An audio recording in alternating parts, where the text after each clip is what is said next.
I'm a plumber and I'm on site for a job. And we got we're snaking a drain, and we've been pulling back. We probably pulled back about 10 pounds, 15 pounds of it looks like flesh type of stuff, meat. We've been working at it for 3-4 hours now, right? Oh, okay. And we can't get it clear, but we keep pulling back chunks of whatever the hell it is. On the morning of December 29th, 2017, a plumber arrived at a quiet house in Oshawa, Ontario, expecting nothing more than a routine repair. The call had come from a couple living in the upstairs apartment who had recently begun noticing something strange in their home. First, the bathtub stopped draining properly. Then the smell started. At first it was faint, something they could almost ignore, but over the next few days it became impossible to overlook. A sour, rotting odor began rising from the pipes, filling the bathroom and slowly spreading through the apartment. Eventually, the couple decided it was time to call a plumber, and when the plumber pulled his cable down the drain, a thick clump of material came with it. Some of it looked like strands of hair. Other parts looked disturbingly fleshy. Later, the plumber would estimate that he had pulled somewhere between 10 and 15 pounds of this strange substance from the drain line. So, he called the police. When officers arrived at the house, they first spoke with the couple upstairs. The blockage, they said, had to be coming from somewhere else in the building. So, police walked down to the lower level of the house and knocked on the door. The man who lived there had been renting the basement for years, and when he opened the door, officers began asking questions about the plumbing issue upstairs. Before they could finish, the man raised his hands. Then he calmly said something that none of them expected. "Okay, you got me. The jig is up. It's a body. If you want the rest of her, it's in my freezer." And what police discovered inside that basement apartment would shock the entire city of Oshawa. Because the evidence inside that small apartment didn't just point to one death. It suggested that the man standing in front of them might have been responsible for crimes that stretched back nearly a decade. Okay, how much of her body did you guys get back? Obviously the entire skeletal structure, right? Well, we obviously, whatever was in the house. Yes, in the freezer. Yes. And how much of it were you able to pull out of the pipes? Quite a bit. It was bad luck. But before we begin, if you find this video interesting, please give it a like at the end and tell me what you think about the case. It really helps the channel. Let me know in the comments where you're watching from. And don't forget to subscribe for more. Thank you. This video is created solely for educational and documentary purposes. It does not endorse, glorify, or condone any of the criminal actions or individuals described in this case. Viewer discretion is advised. But to understand why the discovery inside that house shocked so many people, it helps to first understand the place where it happened. The city was Oshawa, Ontario, a community sitting along the northern shoreline of Lake Ontario, roughly 60 kilometers east of Toronto. For many Canadians, Oshawa had long been known as a working city, the kind of place built around industry and steady employment rather than chaos or headlines. As the decades passed, Oshawa evolved into one of the most important manufacturing centers in the country, and at the heart of that transformation stood General Motors. The company established operations there in the early days of Canada's automotive industry, and over time the factories grew into massive facilities that employed thousands of workers. But Oshawa was more than just factories and assembly lines.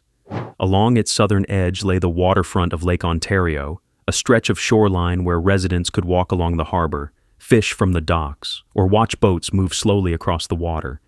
And statistically, the city had earned that reputation. Oshawa consistently reported lower crime rates than many surrounding regions, and its employment levels remained strong thanks to its industrial backbone and growing educational institutions. People moved there because it felt stable, it felt safe. So when news eventually spread about what had been discovered inside that basement apartment on McMillan Drive, the reaction across the city was immediate. For investigators, however, the discovery of human remains inside that apartment marked only the beginning of a much larger story. Because once police confirmed the identity of the young woman found inside the freezer, they realized that the case was not simply about what had happened in that house in December of 2017. Instead, it was connected to a much longer timeline, one that reached back through years of unanswered questions and missing persons reports. And at the center of that timeline was a young woman whose life had already begun to drift into dangerous territory long before anyone knew how her story would end.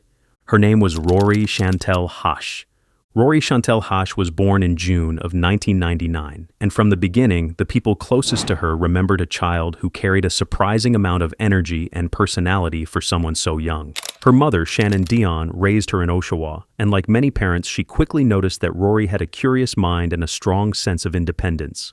But Rory's family background was also somewhat unusual, and that history often drew attention when people later began discussing her story.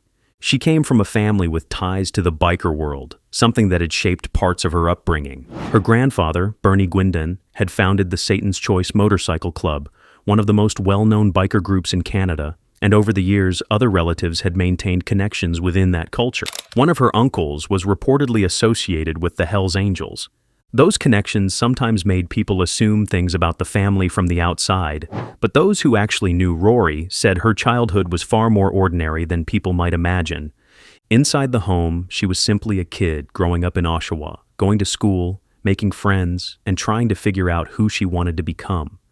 During her early teenage years, she began showing signs that she had real potential. Teachers noticed that she could focus when she wanted to, and that she often picked things up quickly. That determination showed itself most clearly when she joined the Royal Canadian Army Cadets program. The cadets gave her structure, discipline, and a place where she could challenge herself, and she seemed to thrive in that environment. At just 13 years old, Rory was awarded Cadet of the Year in her local unit, a recognition that reflected not only her performance, but also her leadership and dedication. For a while, things seemed to be heading in the right direction. But somewhere around that same period, something began to shift. Friends later said that drugs entered her life during those early teenage years, and once that door opened, it became difficult to close again. Began to take hold, and the addiction that followed started pulling her further away from the stability she once had. As the drug use grew worse, the arguments at home increased. Rory would sometimes disappear for days at a time, leaving her mother terrified about where she might be or who she might be with. And eventually, she turned to sex work as a way to fund her habits and get through those difficult stretches.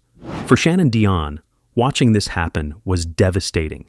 She tried repeatedly to help her daughter find a way back to stability. She sought outside support, reached out to intervention programs, and did everything she could to convince Rory to accept the help that was available.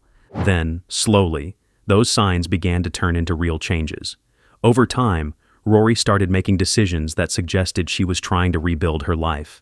The path forward was far from perfect, and there were still struggles along the way. But for the first time in a while, the people closest to her began to believe that things might actually be improving. But sometime in 2017, something started to change, and the people around her began to notice it.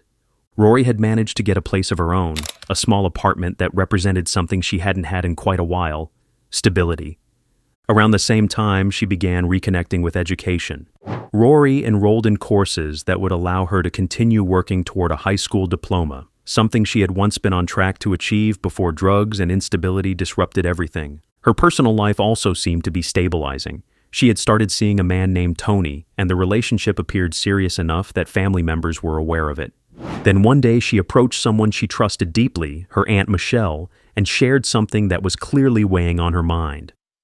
Rory told her that she thought she might be pregnant. It wasn't something she had expected, and it wasn't something she fully understood yet, so the two of them decided to find out for sure. Together they went out and bought a pregnancy test, and the moment they returned, they prepared to take it. When the result appeared, it confirmed what she had suspected. The test was positive, and Rory was pregnant. For some people in her situation, the news might have felt overwhelming or even frightening, but according to those close to her, Rory responded in a way that surprised them. She decided that she wanted to keep the baby. But just as that fragile sense of hope started forming, something else happened that shook the family again. Not long after Rory discovered she was pregnant, tragedy struck in a way that no one had expected, and the fragile progress she had begun to make suddenly faced a new and devastating challenge. The house where her mother, Shannon Dion, had been living suddenly caught fire, and the blaze spread quickly enough that by the time firefighters managed to bring it under control, the damage had already been done. Inside the home, one of the family's dogs died in the fire, and the loss alone was painful enough. But the situation became even worse when Shannon herself had to be taken to the hospital. For Rory, the fire felt like yet another blow in a life that had already been full of instability, and the stress of seeing her mother injured and their home damaged weighed heavily on her. Then, only a short time after the fire, a day arrived that would become the final moment anyone could clearly place Rori Hache alive. It was August 29th, 2017, and at some point during that day, Rory began experiencing what people around her described as a mental health episode. Exactly what triggered it was never completely clear, but those who were with her could see that she was distressed and needed help. A friend and the friend's mother decided that the safest option would be to take her to the hospital, so they drove her there and walked with her inside. For a short while, they remained with her in the waiting room, hoping that medical staff would soon be able to see her and help stabilize the situation. Hospitals can be slow during busy hours, however, and after some time passed without immediate attention, the friend and the friend's mother eventually stepped away. They expected that Rory would remain in the waiting area until a doctor or nurse called her name.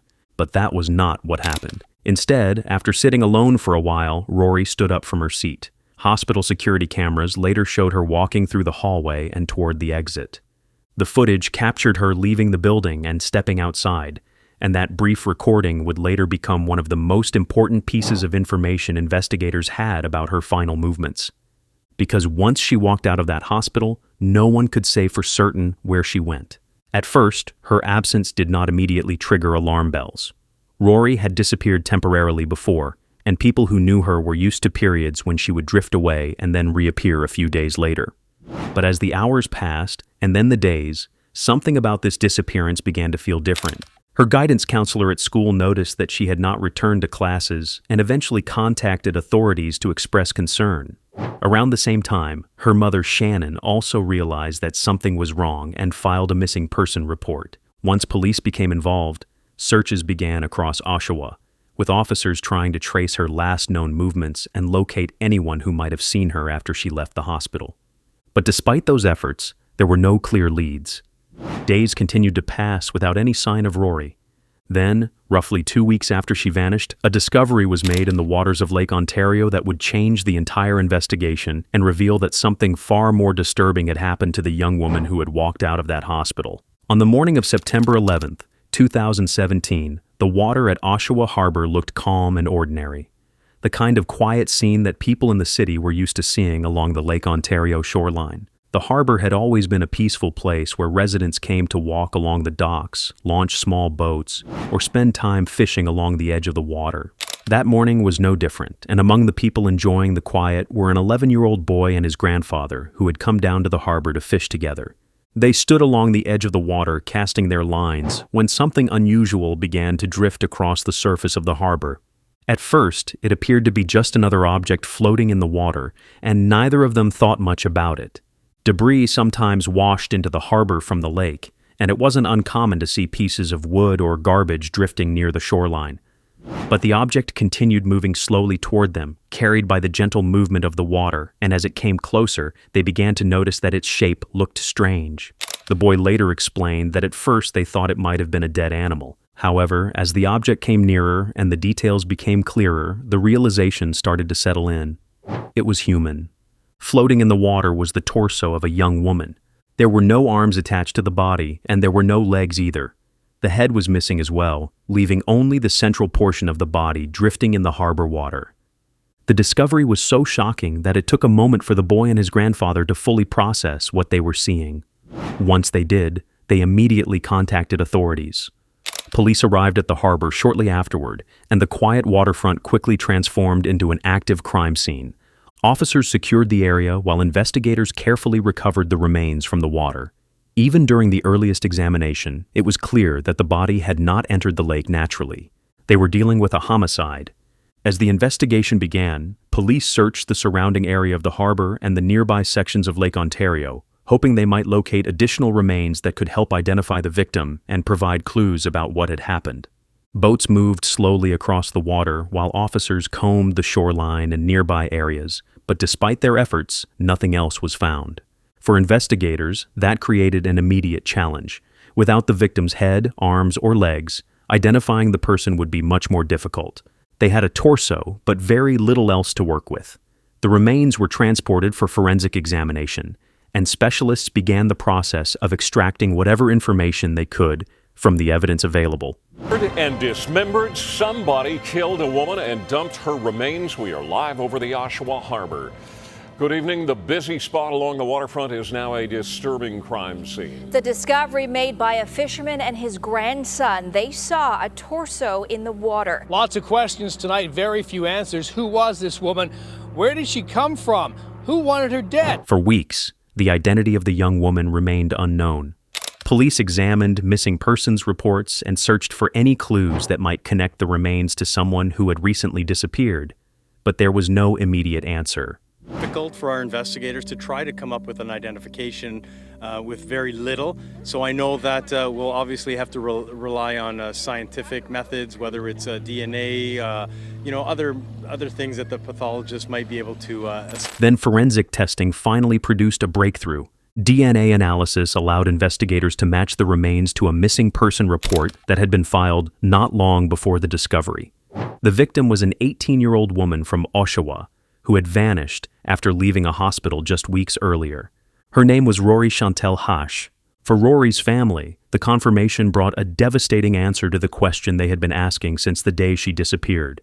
They now knew what had happened to her, but the discovery created an even darker mystery. Because if Rory's torso had been dumped in Lake Ontario, someone had clearly been responsible for her death. And at that moment, investigators still had no idea who that person might be.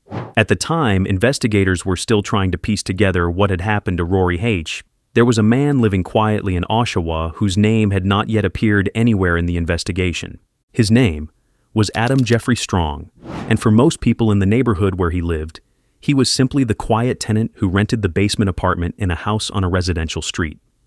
Adam Strong had been born in 1972 in the city of Cornwall, Ontario, a community several hours away from Oshawa. Like many people who eventually settled in the Greater Toronto area, he had moved west over the years and eventually found himself living in Oshawa. By the time the events surrounding Rory's disappearance unfolded, Strong had already spent a long time in the same place. His address was 19 McMillan Drive, and he had been renting the basement apartment there for roughly 14 years. To most people who encountered him casually, Adam Strong did not immediately stand out. He was not someone who attracted a great deal of attention in public, and he tended to keep to himself most of the time. Neighbors later described him as quiet, almost withdrawn, the type of person who came and went without drawing much notice. He rarely socialized with people nearby, and few residents on the street could say they knew him well. His employment history was equally unremarkable. At various points, he had worked as a gas station attendant, a job that allowed him to get by but did not place him in any particularly visible role in the community.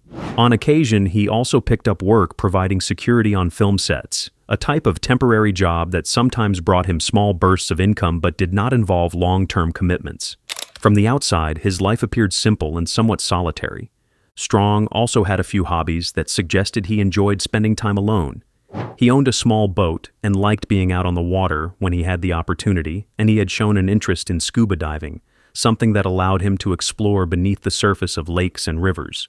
To someone who only knew him casually, these interests might have seemed like ordinary pastimes for a man living near Lake Ontario, but there were people who had seen a different side of Adam Strong, and their experiences painted a far more troubling picture. Some of the women who had spent time with him later described behavior that they found disturbing. They said Strong could be controlling in relationships, and that he sometimes pushed boundaries during intimate encounters in ways that made them uncomfortable. Several of them recalled that he seemed fascinated with restraints and power dynamics during sex, and at least one former partner said that Strong had choked her during sexual activity. The woman explained that the behavior had frightened her enough that she eventually distanced herself from him. Those accounts never turned into formal complaints, and no one filed charges related to those incidents. As a result, there was nothing in Adam Strong's official history that suggested he had ever been involved in violent crime. He had no criminal record, and law enforcement had never opened an investigation into his behavior. At least, that was the situation until the day a plumber was called to his address to deal with a clogged drain. Because when police eventually knocked on the door of that basement apartment at 19 McMillan Drive, the quiet man who had lived there for more than a decade suddenly became the center of one of the most disturbing investigations the city of Oshawa had ever seen. By late December of 2017, the house at 19 McMillan Drive was beginning to experience a problem that at first seemed minor. the kind of everyday issue that happens in older homes where plumbing systems have been used for years. The tenants living in the upstairs apartment had started noticing that their bathtub drain was no longer working properly. Water would pool in the tub instead of draining away, and even when it eventually disappeared, it did so slowly and unevenly. At first, they assumed it was something simple, maybe a buildup of soap residue or hair that had accumulated over time. That kind of blockage was common enough, so they tried the usual home solutions and waited to see if the problem would resolve itself. But instead of getting better, the situation began to change in a way that made them uncomfortable. A smell started coming from the pipes. At the beginning, it was faint, something they noticed only when standing close to the bathroom drain. But as the days passed, the odor grew stronger and began spreading through the apartment. It was not the typical smell of a clogged drain filled with soap or food waste. This odor was heavier, sour, and rotten, the kind of smell that lingered in the air even after windows were opened. Because the house had 2 separate living spaces, the upstairs tenants began wondering whether the problem might be affecting the basement unit as well. So they spoke to the man living downstairs, Adam Strong, and asked whether he had noticed anything unusual with his plumbing. Strong listened to them and suggested that he might be able to take a look at the problem himself. It was a small house after all, and sometimes tenants tried to fix simple issues before bringing in outside help. But the days went by and nothing changed. The drain still refused to empty properly, and the smell from the pipes continued getting worse. Eventually, the tenants decided they had waited long enough, and instead of trying to deal with the issue themselves, they contacted a professional plumber to come inspect the system. The plumber arrived on the morning of December 29, 2017, expecting to deal with what appeared to be a routine drainage problem.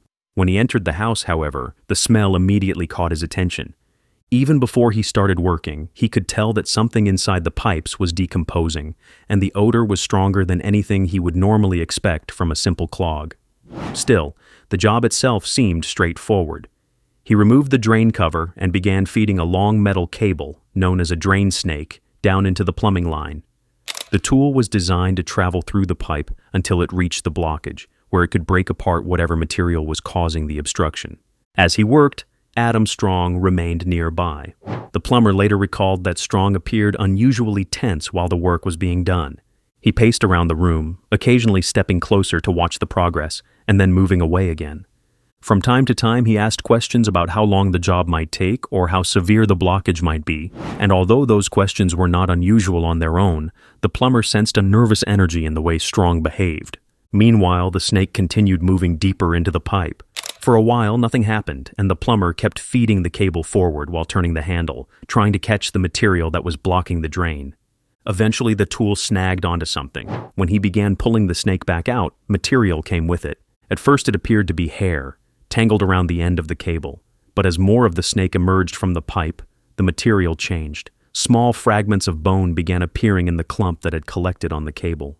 Then pieces of flesh followed. The plumber paused and stared at what had come out of the drain. He continued pulling the snake upward, and more of the same material emerged from the pipe. Hair, bone fragments, tissue. The pile in the bucket beside him began growing larger with every rotation of the cable. By the time he stopped working, he later estimated that he had removed somewhere between 10 and 15 pounds of material from the drain line. At that point, the job no longer looked like a routine plumbing issue.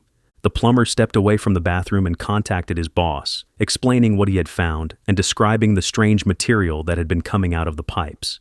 His supervisor listened carefully and quickly reached the same conclusion that the plumber himself had begun to suspect. Whatever was inside that drain was not something a plumber should be handling alone.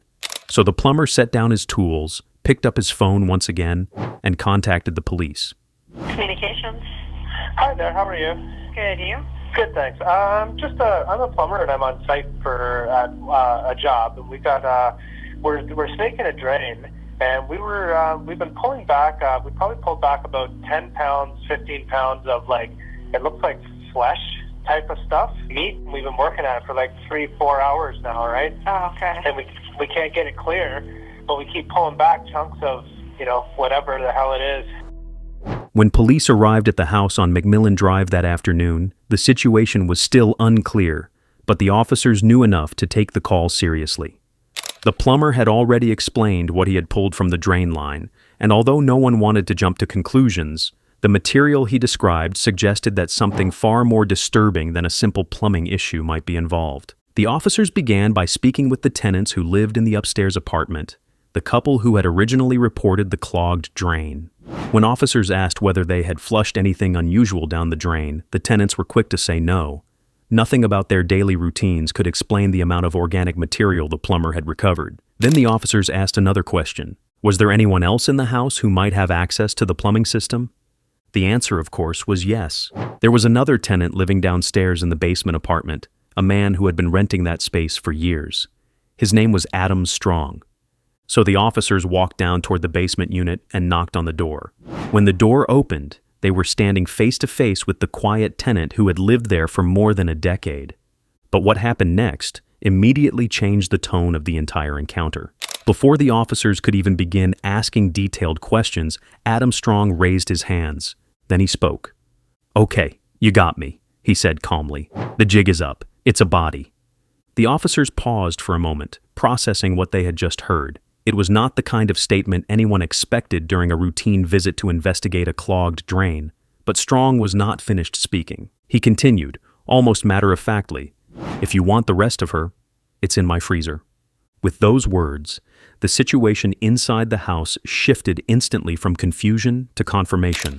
Whatever had been blocking the pipes upstairs was no longer a mystery, and the officers now had probable cause to enter the apartment and begin securing the scene.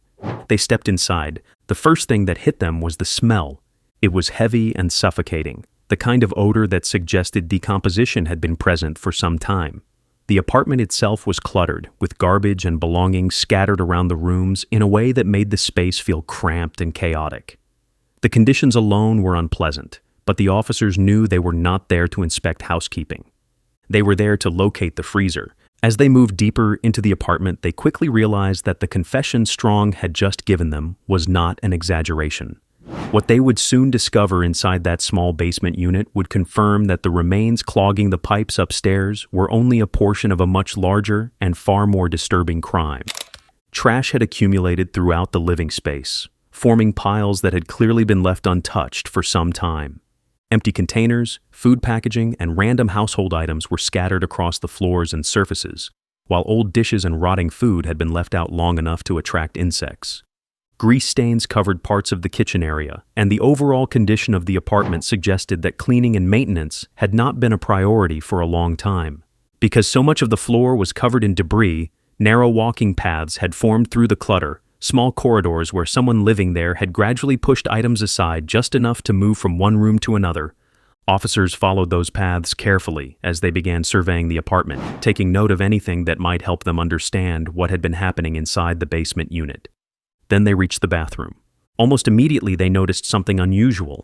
The toilet had been removed from its position, leaving the exposed plumbing visible where the fixture should have been. For investigators who had already been told about the material found in the pipes upstairs, that detail raised obvious questions. It suggested that someone in the apartment had been accessing the plumbing system directly. From there, the officers continued moving through the small space until they reached the bedroom, and that was where they found the freezer. The appliance sat against the wall, appearing at first glance like any ordinary chest freezer someone might use to store food. But given what Adam Strong had already admitted when officers knocked on his door, everyone in the room understood that the contents of that freezer were unlikely to be ordinary. When investigators opened it, they found multiple garbage bags inside. Those bags did not contain food. Instead, they contained human remains. As officers carefully began examining the contents, it became clear that the body inside the freezer had been dismembered. The remains were separated into pieces and stored inside plastic bags that had been placed into the freezer in an attempt to slow decomposition. Investigators worked methodically to document what they were seeing, and among the remains they found something that would later help confirm the victim's identity. One of the body parts bore a tattoo. The tattoo read a single word: alive. Family members of Rori Hache would later confirm that this tattoo belonged to her, and the discovery inside that freezer provided investigators with the evidence they needed to connect the remains directly to the young woman whose torso had been recovered weeks earlier from Lake Ontario. But the freezer was only part of what investigators found inside the apartment. As they continued searching the basement unit, they began noticing signs that violence had taken place throughout the space. Blood evidence appeared in several locations, including splatters on the walls and even on the ceiling of the bedroom. Additional stains were found along the staircase area, suggesting that whatever had happened inside the apartment had not been contained to a single spot.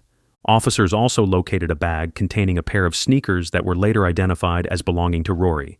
Once again confirming that they have found the remains of 18-year-old Rori Hache, the latest inside a basement apartment inside this Oshawa home. This after the teen's torso was found in the Oshawa lakeshore nearly 5 months ago. On December 29th, a citizen alerted police after finding more remains in this basement apartment. Meanwhile, the search of the apartment continued to uncover other disturbing items. Investigators found several knives that appeared capable of cutting through bone and tissue. They also discovered objects that suggested Strong had an interest in restraint during sexual encounters, including bondage devices and various sex toys. Then officers came across something even more dangerous. Inside the apartment, they found what appeared to be a pipe bomb. The device was treated as an active threat, and officers quickly secured the area while a specialized bomb squad was called in to deal with it. The team arrived, assessed the device, and eventually detonated it safely outside the residence to eliminate the risk.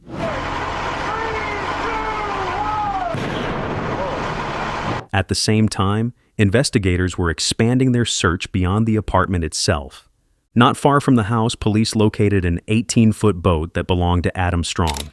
The vessel immediately caught their attention because investigators had already been working to understand how Rory's torso ended up floating in Lake Ontario weeks earlier. If someone had wanted to transport remains into the water without attracting attention, a small boat would have provided an effective way to do it.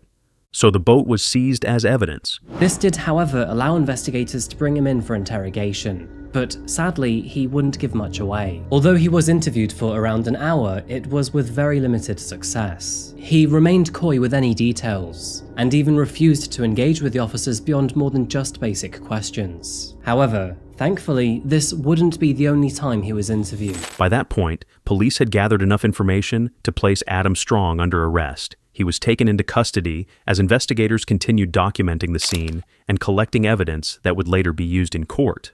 However, despite the horrifying discoveries inside the apartment, the initial charges against Strong were surprisingly limited, because although investigators had found clear evidence that he had dismembered Rori Hache's body, they still needed additional proof to demonstrate exactly how she had died and whether Strong had been responsible for her death itself.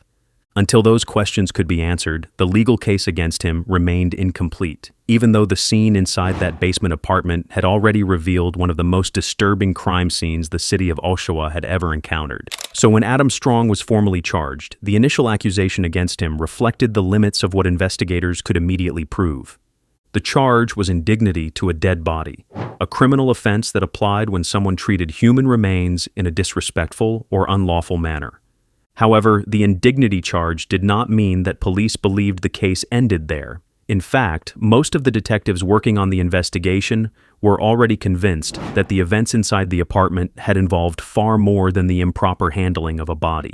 While Strong remained in custody, investigators continued combing through the evidence they had collected from the apartment. Every item seized during the search was carefully documented and sent for analysis. As those forensic tests began coming back, the picture slowly became clearer.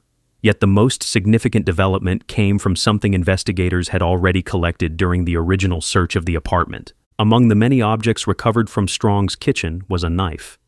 But when forensic specialists examined the blade more closely, they found biological material that had not yet been identified, so the knife was sent for DNA testing. And when the results came back, investigators realized that the case they were working on had just become far more complicated, because the DNA found on that knife did not belong to Rori Hache. Instead, it belonged to another young woman, a woman who had been missing for nearly 10 years. Her name was Candace Fitzpatrick, and by the time investigators discovered her DNA inside Adam Strong's apartment, she had already been missing for nearly a decade. Candace had been just 19 years old when she disappeared back in 2008, and like many young people whose lives slowly slip into instability, her story had unfolded quietly at first, without the kind of immediate attention that often surrounds high-profile disappearances. Those who knew her described a young woman who had been struggling for some time. She battled addiction, and that struggle made it difficult for her to maintain a stable place to live. At different points, she found herself drifting between temporary housing arrangements and periods of homelessness, trying to navigate a life that had grown increasingly unpredictable. To support herself during those difficult stretches, Candace sometimes turned to sex work. The last confirmed sighting of her came in 2008, when she was seen walking toward a shopping mall. At the time, there was nothing about that moment that immediately suggested something was wrong. For those who knew her, Candace sometimes disappeared for short periods before resurfacing days later, so when she didn't return right away, the people around her did not immediately assume the worst. But as the days turned into weeks and then into months, the silence began to feel heavier. Her father, Bill Fitzpatrick, refused to sit back and wait for answers. Instead, he took matters into his own hands and began searching for his daughter throughout Oshawa and nearby areas. But the search produced nothing. The absence of clear information made the situation painfully uncertain, and because Candace had experienced periods of instability in the past, the urgency surrounding her disappearance did not immediately escalate the way it might have in other cases. In fact, her disappearance was not formally reported to police until 2010, nearly 2 years after she had last been seen. By that point, the trail had already grown cold. Then, nearly 10 years after Candace Fitzpatrick vanished, her name suddenly resurfaced in the middle of another investigation. Because forensic testing revealed that her DNA had been found on a knife inside Adam Strong's apartment, detectives realized that the quiet man living in the basement on McMillan Drive might not have been connected to just one victim. He might have been connected to two. We've examined to this point. We have located the remains of Rory and her DNA in the residence, and now the DNA of this unknown female in the residence at this point. The other remaining missing female at the time was identified as Candace Fitzpatrick from the Oshawa area. Family had reported to the DRPS in 2010 concerns of her not having been seen since 2008, and she was 18 years old at the time. I felt right from the get-go that this was a seasoned person that has done this before, because my daughter was tough. She was very tough, and she would not have been an easy catch for anybody to handle, you know what I mean? So I knew he knew what he was doing. I had a feeling. So Strong was brought back in for another interrogation, this time led by Durham Regional Police Detective Paul Mitten, an experienced investigator who understood that cases like this often required patience rather than aggression. Wendy's triple. Yeah, that's doable. No pickles. Iced tea, no ice. 2, their value, spicy chicken wraps, and a grilled chicken Caesar salad. Okay. Is that outrageous? No, that's doable. Is there any way I can get a cigarette? Anyway, What is this? Oh! And a ranch and a Caesar? Oh my God, thank you. I don't know how appropriate this is, but I'd like you to pass on to her mother and her father my condolences. The interview would eventually stretch to nearly 12 hours, and throughout that time, Mitten and other detectives used a strategy designed to keep Strong talking. Obviously, the entire skeletal structure, right? Well, we obviously, whatever was in the house. Yes, in the freezer. Yes. And how much of it were you able to pull out of the pipes? Quite a bit. It was bad luck. Yeah, that's what I tell people. They're like, you're stupid. I'm like, you kidding me? Well, that's an awesome way. Yeah. I just got greedy, that's all. So, the 24th is when you start this. You said Christmas Eve. Yes. Are you doing this while it's frozen, or partially defrosted? Completely defrosted. Okay. Now that would take several hours, wouldn't it? No, not bathtub full of hot water. Oh, okay. Like within a couple hours? I wouldn't wager. I had to fill the bathtub up a few times. To keep the water hot? Yes. Gotcha. I don't know if I should really be talking about that, but ultimately you do have me on the... There's no getting around that. Yep. During that long session, Strong admitted several critical details about what had happened inside his apartment. He acknowledged that he had dismembered Rori Hache's body after she died, and he described the process in a way that made it clear he had carried out the act himself. He also confirmed that he had transported her torso to Lake Ontario and dumped it into the water, an admission that helped explain how the remains ended up floating in Oshawa Harbour weeks earlier. Then he explained something else investigators had already suspected. How you doing? Good, you? Meh, had better days. Do you see how upset I am? No, you're pretty calm. Under the circumstances, I'm a little concerned how calm you are. There's no way of getting around that I chopped her up. There's no way. Okay. And I understand that. We weren't wondering if you chopped her up. It's obvious that I did, yes. Yeah, if not for... Apparently the plumbing was all up in that house. That aided in... My capture? In your capture. Yeah. Yeah, for sure. You know, I was sitting down in my basement after the plumbers left, and I was like, am I going to get out of this? I don't know. Should I leave now? How much longer before it was... It was all done in one evening. Oh, really? Oh, yeah. Like, this was all one piece, and then this was all one piece? I couldn't... Yeah, really? Sorry, man. I don't remember. Really? Yeah, it wasn't important to me, man. She's definitely deceased. Yes. Yes. And you clearly have said, yeah, and I disposed of her. Yes. Yes. Tried to. But unfortunately was foiled by inadequate plumbing. Yep. And that's a freaking shame. He admitted that he had attempted to dispose of additional body parts by flushing them down the toilet in his apartment, which connected directly to the horrifying discovery that the plumber had made months later when he pulled human tissue from the pipes. But even while acknowledging all of that, Strong carefully avoided one crucial admission. He would not say that he had killed Rori Hache. The distinction might sound absurd to anyone hearing it for the first time, but in legal terms, it was an important difference. Admitting to dismemberment could result in serious charges, but admitting to murder would carry far more severe consequences. Later in the interrogation, detectives confronted Strong with the other major piece of evidence they had uncovered: the DNA belonging to Candace Fitzpatrick that had been found on a knife in his kitchen. Mitten explained that the discovery suggested Candace might have met the same fate as Rory, and he asked Strong directly about the presence of her DNA inside the apartment. Strong responded with another comment that stunned the investigators listening in the room. "That was a procrastination issue on me," he said. "All I had to do was boil it." The statement was vague, but the implication was disturbing. It suggested that Strong believed he could have eliminated the evidence if he had taken additional steps to destroy it. As investigators continued analyzing the evidence collected from the apartment, they discovered another detail that only deepened the mystery surrounding Strong. At some point during the investigation, officers noticed that he often wore a chain around his neck. Hanging from that chain were 3 rings. When police examined the jewelry more closely, they learned that 2 of those rings had belonged to the women already connected to the case. One had belonged to Rori Hache, another had belonged to Candace Fitzpatrick. The discovery was unsettling enough on its own, but it was the 3rd ring that raised even more questions. No one could immediately determine where that ring had come from or who it might have belonged to. For investigators already dealing with 2 victims whose lives had intersected with Adam Strong, the presence of that unidentified ring opened the door to a frightening possibility. If 2 of the rings had belonged to confirmed victims, then the 3rd might represent someone else entirely. And that possibility forced detectives to begin asking a question they had not wanted to consider.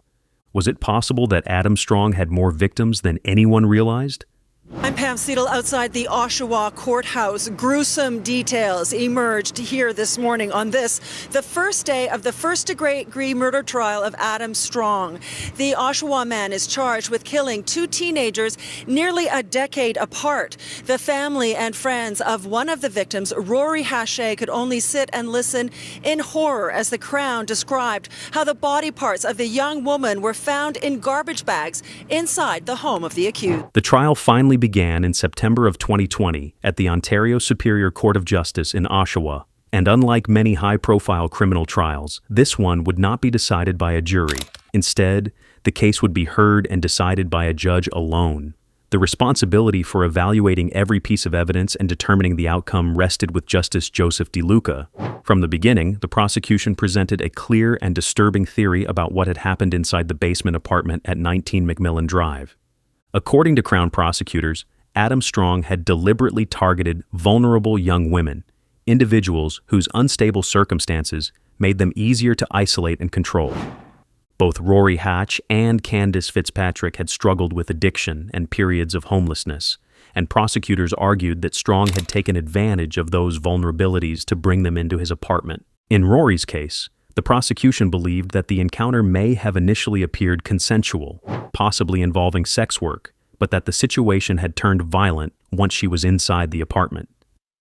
Evidence presented during the trial suggested that Strong had restrained Rory during the encounter, using items found in the apartment that indicated an interest in bondage and domination. Once she was restrained, prosecutors argued Strong had struck her repeatedly in the head with a hammer or a similar blunt object, ultimately causing her death. Afterward, they said, Strong had dismembered her body inside the apartment and attempted to dispose of the remains over time. The torso had been dumped in Lake Ontario using his boat, while other body parts had been stored in the freezer or flushed down the plumbing system. The defense presented a very different version of events. Strong's lawyers argued that although he had admitted to dismembering Rory's body, that act alone did not prove he had caused her death. They suggested that it was possible Rory had died from a drug overdose while inside the apartment, and that Strong had panicked afterward. According to the defense, the decision to dispose of the body in such a gruesome manner had been the result of fear rather than murder. The trial then turned into a careful examination of evidence, with prosecutors and defense lawyers presenting competing interpretations of what investigators had found inside the apartment. Investigators also introduced phone location data, which showed that Strong's phone had been in the area of Oshawa Harbour around the time when Rory's torso was believed to have been dumped into Lake Ontario. That information strengthened the prosecution's claim that Strong himself had transported the remains to the water. Perhaps some of the most powerful testimony came from women who had previously known Adam Strong. During the trial, 5 different women took the stand and described their experiences with him.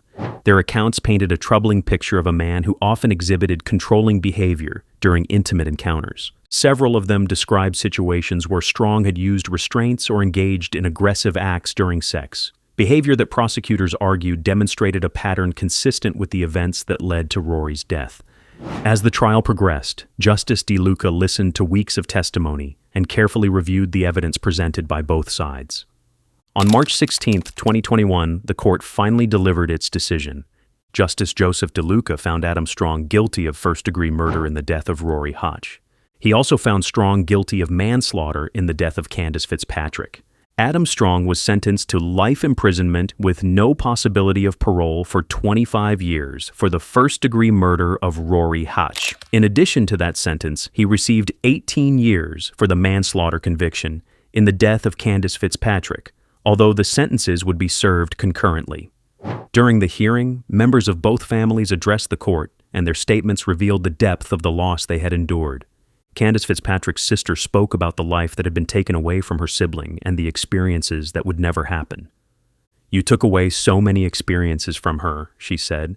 Candace's father, Bill Fitzpatrick, described the years he had spent searching for answers after his daughter disappeared. For him, the court's decision finally confirmed what he had feared for a long time. "After all the years of searching," he said, "this was not the outcome I expected." Rori Hache's mother, Shannon Dion, also addressed the court, and her statement captured the painful reality of everything her daughter would never have the chance to experience. "I will never see Rory fall in love, graduate school, be married, or have children," she said. With the sentence handed down, Adam Strong was taken away to begin serving the life term that would keep him behind bars for decades. But even as the legal process reached its conclusion, there was still one final chapter in the story that had yet to unfold. Candace Fitzpatrick had been missing since 2008, and although the court had concluded that Adam Strong was responsible for her death, investigators had never been able to locate her body. For years, that uncertainty had lingered, leaving her family without the kind of closure that comes from finally bringing a loved one home. Then, sometime in 2022, something unexpected happened inside the prison where Strong was being held. According to investigators, Strong provided information to prison staff that suggested he knew something about the location of Candace Fitzpatrick's remains. Exactly why he chose to share that information after so many years was never fully explained, But once the tip reached authorities, detectives from Durham Regional Police immediately began evaluating whether the information could lead to a new search. After reviewing the details, investigators obtained the necessary authorization and organized a search operation in an area of Oshawa connected to the information Strong had provided. The location was near the intersection of Secreto Drive and Britannia Avenue East, a quiet stretch of land that had never previously been associated with the case. Search teams moved carefully through the area, examining the ground and looking for any signs that human remains might be present. Then, during that search, officers discovered something buried in the ground. Human remains had been found. The discovery marked the first time investigators had located any physical trace of Candace Fitzpatrick since the day she vanished more than a decade earlier. The analysis took time, but eventually the results confirmed what investigators had suspected. The remains were Candace Fitzpatrick. For her family, the confirmation brought a complicated mixture of grief and relief. The discovery did not undo the tragedy that had taken place, and it did not erase the years of uncertainty they had endured, but it finally answered the question that had haunted them since 2008. After 14 years, they finally knew where Candace had been. But even as that final piece of the investigation fell into place, one unsettling detail continued to linger in the background of the story. During the earlier stages of the investigation, police had discovered that Strong wore a chain around his neck with 3 rings attached to it. 2 of those rings had been identified as belonging to the victims already connected to the case. One belonged to Rori Hache and another belonged to Candace Fitzpatrick. The 3rd ring, however, had never been identified. Investigators were never able to determine where that ring came from or who it might have belonged to.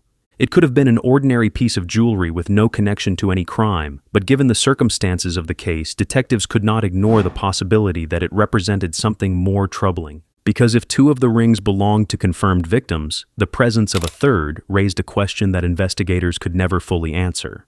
Was it possible that Adam Strong had taken something from someone else as well? It was a question that lingered long after the trial ended and long after Strong was sent to prison. A reminder that even when a case appears to reach its conclusion, some mysteries may remain buried just beneath the surface. And that brings us to the end of this case. What are your thoughts on this case? Let us know in the comments. If this story shook you, there's more on the channel that dives into cases just as haunting. Don't forget to subscribe, hit that like button, and share this video. It helps keep these stories from being forgotten. Thanks for watching, and I'll see you in the next one.